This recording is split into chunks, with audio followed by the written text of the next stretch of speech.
Hello, hello, welcome. Thank you for joining. So today we are going to do the gut check health assessment. So this is where we're going to understand what's going on in your gut, what kind of symptoms you're feeling, but also some of the habits that you do on a daily basis, weekly basis, monthly basis. So we can see, so this will help us to paint a bigger picture, a better picture of what might be contributing to some of the things you might be experiencing. So this is about, I think it'll be about 20 minutes or so, maybe a little bit less. But we have a few different sections that we'll have you go through. And what I want you to do is just for this, as you're going through this, I want you to be completely honest. Don't hold anything back. Don't try to get the right score or whatever, because there's no right score. At the end of the day, this is going to be able to help us to better solve your problem, solve your issue. So this will give us the insight that we need in order to help you in the best way possible. So the first section is the healthy habit audit. So this is really just understanding what your healthy habits look like. So one of my favorite quotes here is, "We are what we repeatedly do. Excellence then is not an act, but a habit." So I would say the same thing, but health then is not just an act, but it's a habit. So if we want to be healthy inside and out, all around, then we have to look at all the habits that help us get there.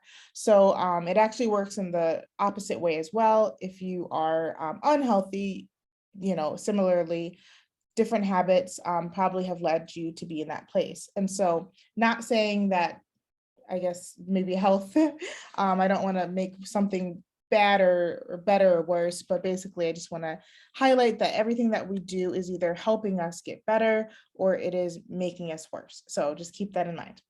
Okay, so how this works is, in general, this will be using a scale of rating from 0 to 10. And in general, we'll be using the scale included up here. For some of them, we might make some adjustments just based off of what it is, the nature of it. So just keep an eye out for those if there's like any changes there. So for example, the detoxing, it's a little different. But in general, if you never do it, that's a 0. If you do it not too often, that's a 1. If you do it monthly, that's a 3. Weekly, that's a 5. If you do it daily, that's a 10. So basically, I'll skip to the second one first as an example because the first one's a little unique.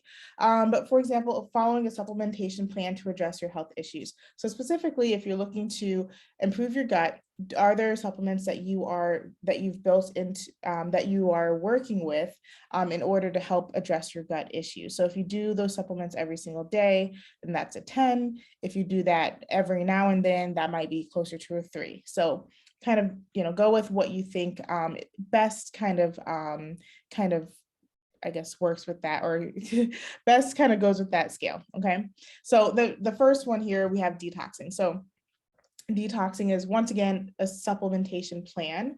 It's something that's more intentional, not just like where you're not drinking alcohol, that's one thing, but when you're actually going through an intentional detox. So that might include things like sauna, different juices and supplements, whatever it is. So if you do that regularly, and when I say regularly, we're talking about quarterly for this. So if you do it quarterly, give yourself a 10. If you do it once a year, give yourself a 5. If you've never done it, give yourself a 0. All right, the next one is meditation and stress management. So what types of things are you doing for your stress? So are you being intentional in the mornings or in the evenings about slowing down and managing your stress, doing it throughout the day, all that? The next one is affirmations and intention setting. So this is, once again, similar to the stress management. It's just being very intentional about it. So are you intentional about how you want your day to go? Are you intentional about the words you say to yourself? All of that. And as a quick, I guess, heads up, I know I'm going a little faster probably than you might be able to keep up with. So feel free to pause this at any time and then just resume when you're ready. All right. Are you getting your 7 to 9 hours of sleep a day? So that is essential for getting your body into that rest and recovery kind of status. So are you doing that every single day? Are you getting it maybe once a week, getting 7 to 9 hours? What does that look like? Are you getting your 7 plus fruits and veggies a day? So that would be 7 to 9 is really optimal. But are you close to that? Even if you don't ever get the 7, are you getting 6 most days? So I want you to kind of, go with it. Like if you're giving yourself a rating out of 10, how would you rate that there? All right, movement and intentional activity. So that can be working out, that can be, sports, that can be going golfing, but is that, I want to make sure that you are intentionally moving. That could be a long walk, but it's just about the intention. Are you doing something for your health, to get your body moving, to relieve that stress? What are you doing there? Okay, so this next section is a little bit more on the avoiding side. So it's a little bit the opposite scale, but basically if it's, once again, if you're doing it every day, if you're doing a healthy habit when it comes to processed foods every day, then rate that as a 10. So basically, if you are avoiding processed foods on a daily basis, except for maybe your 1 to 2 cheat meals a week, give yourself a 10. If you have processed foods a few times in the week, in addition to your cheat meal, give yourself, a 5. So hopefully that makes sense. The next one, food triggers. So that is gluten, dairy, for example, are some big food triggers. So if you're aware of your triggers and you avoid those and you do that consistently, then go ahead and give yourself a 10. If you're not really sure of what those triggers are, but you in general try to eat healthy, give yourself a 5. If you don't know what those triggers are and you are just kind of eating whatever is there, then go ahead and give yourself a 0 or 1 or somewhere in between.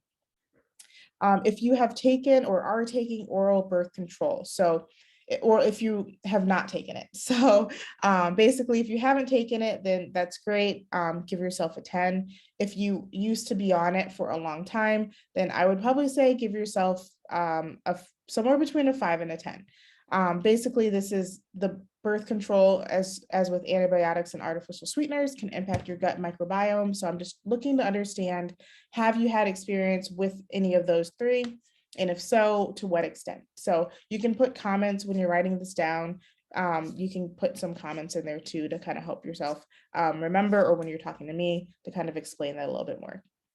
Okay, so hopefully you've been able to get through all of those. If you have not yet, then go ahead and pause. But we're going to go to the next slide here, and this is where we're looking at the toxicity assessment.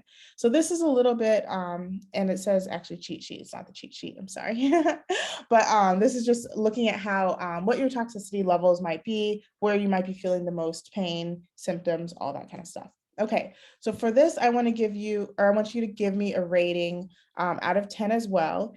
And this will be kind of the opposite, where the more you feel it, the more you rate it. So if you have a higher level, a higher score here, then you're in general feeling more of that toxicity.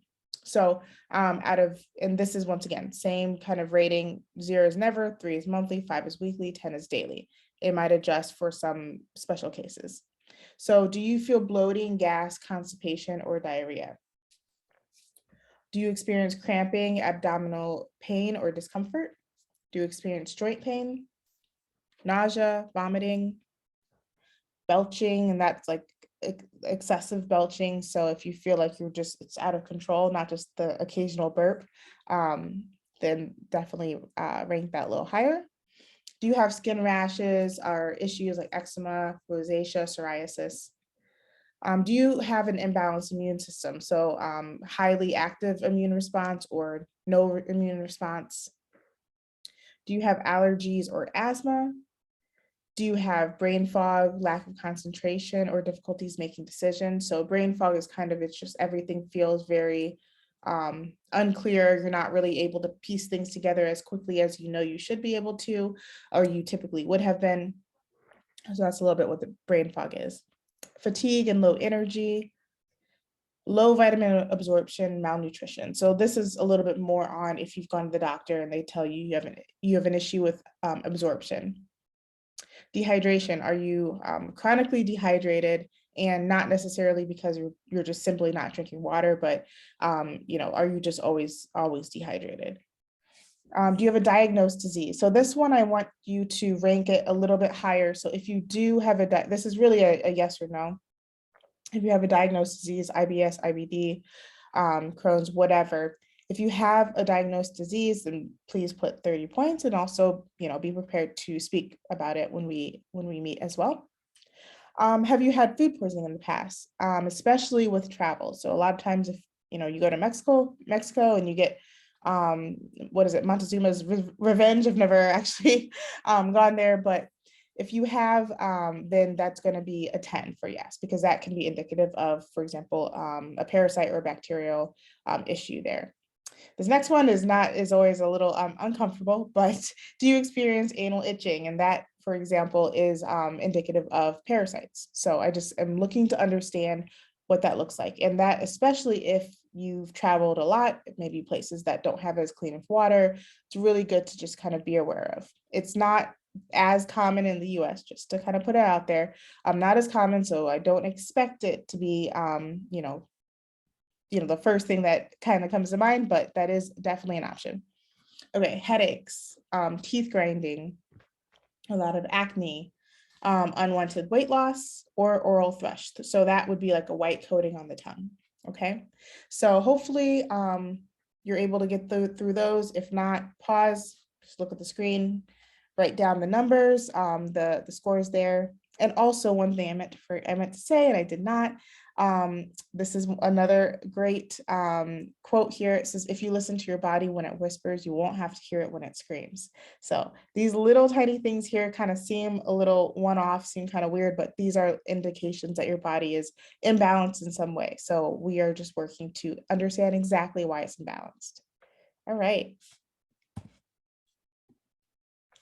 All right, the last one, this is unhealthy expenses. So this is really just looking at, I want you to add up the cost of all of your expenses per month when it comes to these items. So once again, I have a quote associated with this, and that's, your money flows where attention goes. So if we find ourselves spending a lot more money on unhealthy things, fast food and all that, then that kind of shows us that that's a sign of different things. It could be maybe coping mechanisms. It could be just, I don't know, boredom, just not paying attention, whatever it is. So that's a really important thing to be aware of. And so that we can talk through and understand a little bit of the why and, what it might be doing, how it might be contributing, maybe potentially in a negative way to some of the symptoms that you've been experiencing. So I want you to look and add up how much you spend on it per month. So that's fast food, eating out. And I know that sometimes, eating out might be, you can still make responsible decisions when eating out. So when you're thinking of the eating out, think of the things that are not, like if you're not getting a salad that's really healthy, or you're not getting just salmon and rice, I want you to add that up. But if you're being intentional and being healthy, then you don't have to add that. Food therapy, alcohol, quick snacks, juices, soda, coffee out, especially those Starbucks lattes, if you're getting one of those every day, and medication, just to understand how much are you spending on medication per month. All right, so I think that covers everything. And let me just double check. We don't have anything else left. Yep, that is it.